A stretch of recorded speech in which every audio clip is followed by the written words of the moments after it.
আর কালাম লাঞ্ছিত হয়ে কাঁদে সেরাতে দিন বিদায় হতে চলেছেন নবীজি রক্তে মাখা দিন। ঠিক কিনা? কিসের টাকা কিসের বাড়ি ও তুমি কিসের কর জমিদারি, সঙ্গে তোমার কেউ যাবে না পুরুষ কিংবা নারী। যাবে? কেউ যাবে না, একাকি কবরে যেতে হবে। পাখির কণ্ঠে চেয়ে ধরে মিষ্টি মধুর গান,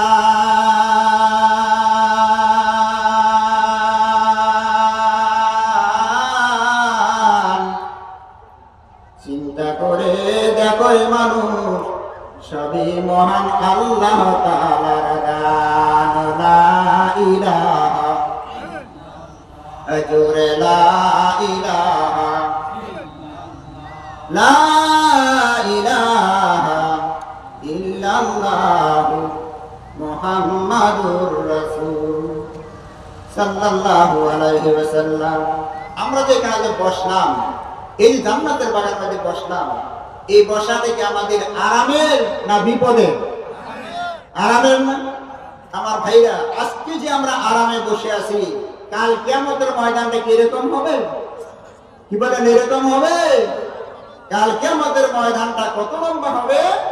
50,000 সালাত, 50,000 বছর লম্বা হবে। 50,000 বছর পর্যন্ত কিয়ামতের ময়দানে দাঁড়ায় থাকতে হবে। ও মিয়া, যেদিন ভাই ভাইকে চিনবে না, যেদিন বোন বোনকে চিনবে না, মা সন্তান চিনবে না, স্বামী তার স্ত্রীকে চিনবে না, নেতা তার কর্মীকে চিনবে না, কোন বিশ্বাস তার মুরিদকে চিনবে না, এরকম একটা কঠিন দিন। এই সূর্যটা আজকে দুনিয়ার জমিনে তা দিতেছে চতুর্থ আসমানে থেকে। চতুর্থ আসমানে থেকে সূর্যটা তা দিতেছে পিঠ দিয়ে, মুখ দিয়েও না, পিঠ দিয়ে তা দিতেছে। এরপরও সেই সূর্যের তাপটা আমরা সহ্য করতে পারি? যেরকম পারি। সামনে চৈত্র মাস আসতেছে, জ্যৈষ্ঠ মাস আসতেছে, ভাদ্র মাস আসতেছে। এই মাসগুলো যখন সামনে আসে, দুপুর বেলায় যখন আপনি জমিনে যান কাজ করার জন্য, এক ভাই আরেক ভাইকে ডাক দিয়ে বলে, ও ভাই বসে আছে, দেখো রোদের তাপ কত গরম লাগতেছে, আসো আমরা একটু ছায়া নিচে যাই। চতুর্থ আসমানে থাকিয়া সূর্যের পিঠ দিয়ে তাপগুলো দিতেছে। এই তাপ সহ্য করতে পারি না। কাল কিয়ামতের ময়দানে যখন নাকি আল্লাহ পাক 12টি সূর্যের অরিজিনাল মুখ দিয়ে হাসরের মাঠে যখন তা দিতে থাকবে, আর প্রত্যেকটা মানুষের মাথাগুলো ছিটে যাবে, ঠাস ঠাস করে ছিটে যাবে। যখন ঠাস ঠাস করে ছিটে যাবে, তখন তার মাথার মগজগুলো বেয়ে বেয়ে পড়তে থাকবে। কানের ছিদ্র দিয়ে পড়বে, নাকের ছিদ্র দিয়ে পড়বে। আসলে মাঠে একটাই আওয়াজ থাকবে, পানি পানি পানি। পানির অবস্থা হাসরের ময়দানে থাকবে রে ভাই। ওই সময় কিছু উপায় নাই, তোমাকে কেউ সাহায্য করারও কেউ না থাকবে, কেউ সাহায্য করার থাকবে না। একমাত্র থাকবে আল কোরআন। ধরে কম সুবহানাল্লাহ। যারা বিনার জমিনে কোরআন করেছো, যারা কোরআন করেছো, কোরআনকে হাতের কলম বানাইছো, এই কোরআন যখন নাকি তোমরা মহব্বত করেছো রে ভাই, কিয়ামতের ময়দানে এই কোরআনই তোমার সাহায্য করবে। নবী বলেন, মান কারা আল কোরআন ফাস্তাযহারাহু ওয়া আল্লাহা হালালাহু ওয়া হাররামা হারামাহু আদখালাহু আল্লাহু জান্নাহ ওয়া শাফাহু ফি ইয়াশাতিন মিন আহলি বাইতিহি কুল্লুহুম কাদ ওয়াজাবাত লাহুন নার। আমার ভাইরা, কাল কিয়ামতের ময়দানে যারা কোরআন করেছে, দুনিয়ার জমিনে কোরআনকে যারা ধরেছে, গলার মালা বানিয়েছে, মুখস্থ করেছে, হাফেজ শব্দ হয়েছে, আল্লাহ পাক ডাক দিয়ে বলবে, ও বান্দা তুমি যাও, জান্নাতে চলে যাও। এবার ডাক দিয়ে বলবে, না না না, আমি একা জান্নাতে যাইতে পারি না। তাহলে কি করবে তুমি? এবার ডাক দিয়ে বলবে, নবী বলেন যে দেখো কিয়ামতের দিন যখন তাকে বলা হবে, তখন সে বলবে, আমি আমার বংশ থেকে জাহান্নামী 10 জন লোককে সুপারিশ করে জান্নাতে নিয়ে যাব। আমার ভাইরা, এই কোরআন যখন আমি আপনি পড়বো, তখন কিয়ামতের ময়দানে আল্লাহ পাক এরকম একটা সুযোগ আপনাকে আমাকে দিবে। সুযোগ কি তাই? নবী বলেন কুল বিসা ওয়ালিদাহু তাযাইয়াউমাল কিয়ামা তু আহসানু মিন জুই শামসি ফি বুয়ুতিদ দুনিয়া। আলেমের বাবার মাথায় নূরের তাজ লাগায় দেওয়া হবে, সে নূরের আলো দুনিয়ার সূর্যের চেয়ে 1000 গুণ বেশি হবে। জোরে জোরে কোন সুবহানাল্লাহ। আমার ভাইরা, এই তাজটা দেখিয়া আশেপাশে বলবে, নবীরা বলবে, আয় আল্লাহ এই কি নবী নাকি? না, এটা নবী না। কে? এই লোকটা হলো দুনিয়ার জমিনে যখন কোরআন পড়ছিল, কোরআন দিয়ে মালা গলার মালা বানাইছিল, ওই লোকটার পিতা হলো ওই লোকটা। করে সুবহানাল্লাহ। একটা ছেলে আদর্শ বানাইতে চান না? আলেম বানাইতে চান না? একটা ছেলেকে আলেম বানান, একটা ছেলে হাফেজ বানান। আমিয়া এই সিনার ভিতরে যখন নাকি যে ছেলেটার সিনার ভিতরে কোরআন থাকবে, এই ছেলেটা যখন মৃত্যুবরণ করবে রে ভাই, দুনিয়াতে থাকা অবস্থায় দেখবেন যে সেই ছেলেটা কোনোদিন গুনার কাজ করতে সাহস পাবে না। করে হাফেজ সাহেবরা করে, একজন আলেমরা করে। ইন্নামা ইয়াখশাল্লাহু মিন ইনদা ইলা আখির। আমার ভাইরা, আল্লাহ পাক থেকে বলেন যে দেখো দুনিয়ার জমিনে আলেমরাই সবচেয়ে বেশি আমার আল্লাহকে ভয় করে। জালেমরা করে না, আলেমরাই করে, যারা কোরআনকে এরকম ভাবে মহব্বত করে আর গলার বানা বানায়। আল্লাহ পাক দুনিয়াটা তাদের জন্য প্রসারিত করে দেয়। জোরে কোন সুবহানাল্লাহ। আর যারা কোরআনের বিরোধী করে, যারা ইসলামের বিরোধী করে, যারা রাসূলের বিরোধী করে, তাদেরকে আল্লাহ পাক এই দুনিয়াটা সংকীর্ণ করে দেয়। কি করে দেয়? সংকীর্ণ করে দেয়। ওমান আরাদা আন যিকরি ফাইন্না লাহু মাঈশাতান দানকা ওয়া নাহশুরুহু ইয়াওমাল কিয়ামাতি আমা।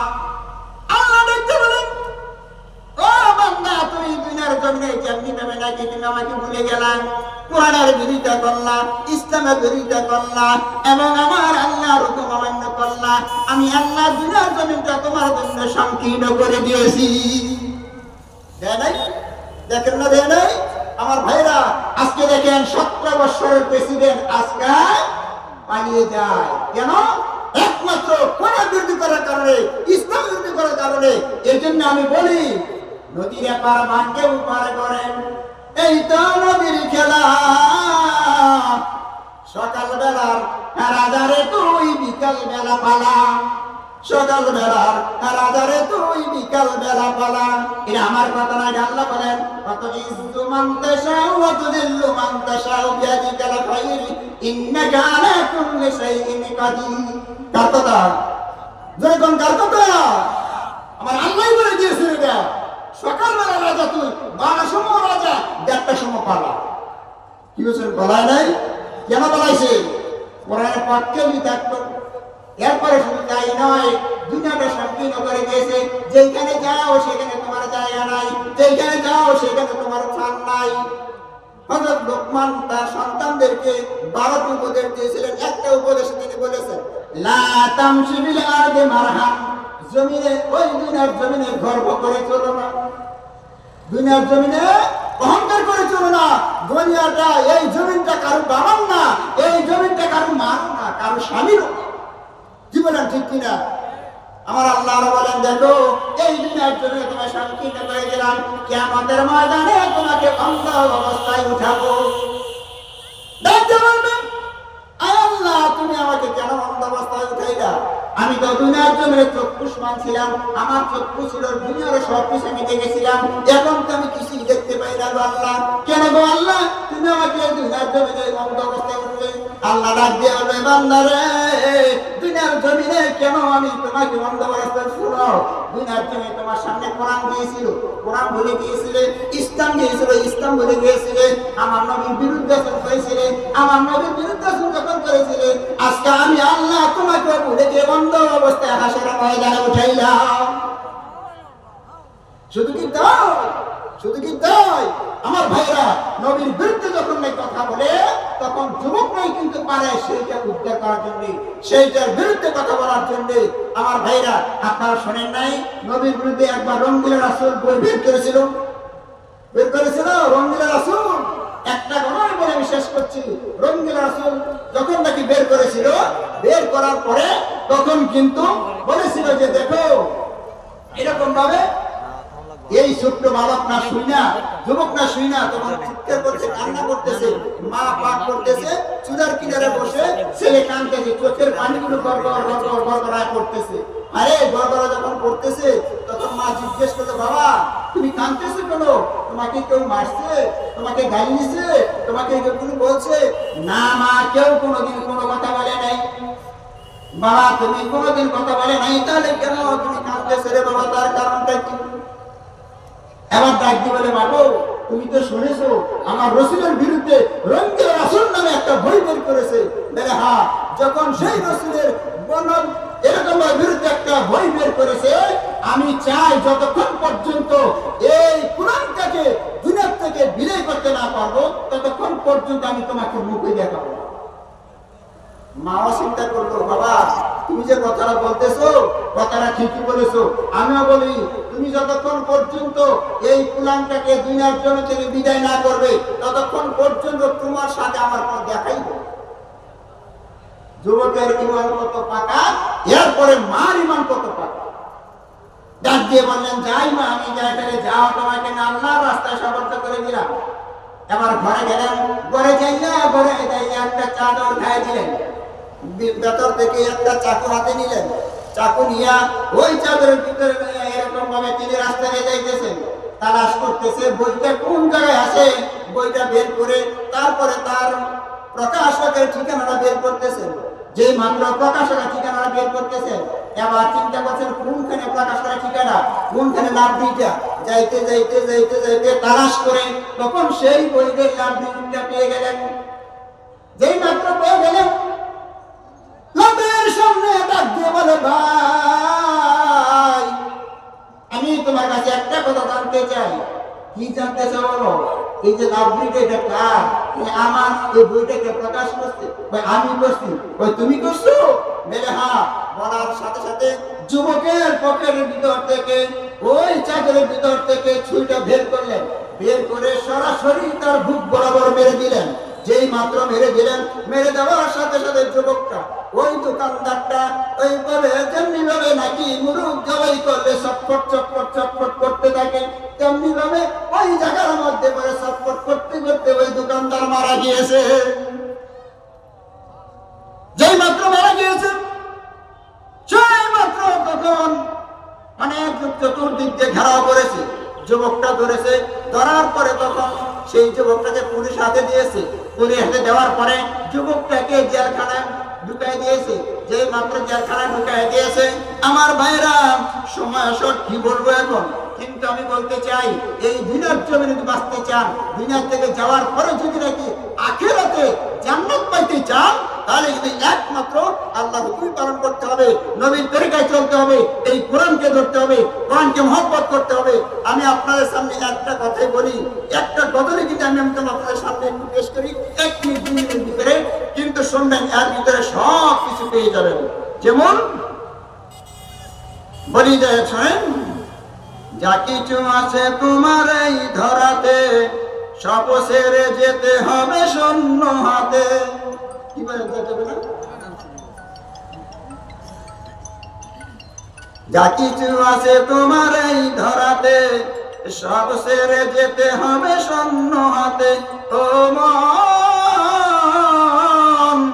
দেখো বেবে তুমি নীরবেতে, দেখো বেবে তুমি নীরবেতে।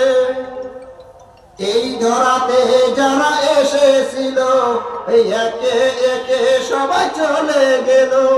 জানাই জানাই এই ধরাতে যারা এসেছিল এই একে একে সবাই চলে গেল।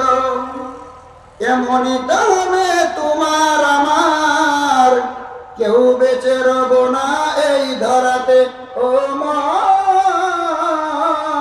দেখো বেবে তুমি নীরবেতে, দেখো বেবে তুমি নীরবেতে। করছো কত তুমি বাহাদুরি এই দুনিয়ারি মায়ায় পড়ি, করছো কত তুমি বাহাদুরি এই দুনিয়ারই মায়ায় পড়ি, সব কিছু পরে রবে এই ধরাতে, চলে যেতে হবে শূন্য হাতে। ও মন দেখো বেবে তুমি নীরবেতে, দেখো বেবে তুমি নীরবেতে। থাকবে কত দিন এই দুনিয়ায়, যাইতে হবে নিয়ে চির বিদায়। আবার আসতে পারবে? আসার সুযোগ আছে? থাকবে কত দিন এই দুনিয়ায়, যাইতে হবে নিয়ে চির বিদায়। বেহুশ হয়ে কেন আছো তুমি, ওরে অবুঝ মন এই জগতে। ও মন দেখো বেবে তুমি নীরবেতে, দেখো বেবে তুমি নীরবেতে। আল্লাহ পাক আমাদের প্রত্যেককে কোরআন দিয়ে আমাদের জীবন গড়ার তৌফিক দান করুন, ইসলামের উপর থাকার তৌফিক দান করুন। এই যে যুবক ভাইরা একটা সুন্দর অনুষ্ঠান করেছেন, যুবক ভাইদের হায়াত কামনা করে, সুস্থ কামনা করে, তার মা বাবার জন্য দোয়া করে, প্রত্যেকটা মানুষের দোয়া করে আমার আলোচনা এখানে শেষ করছি।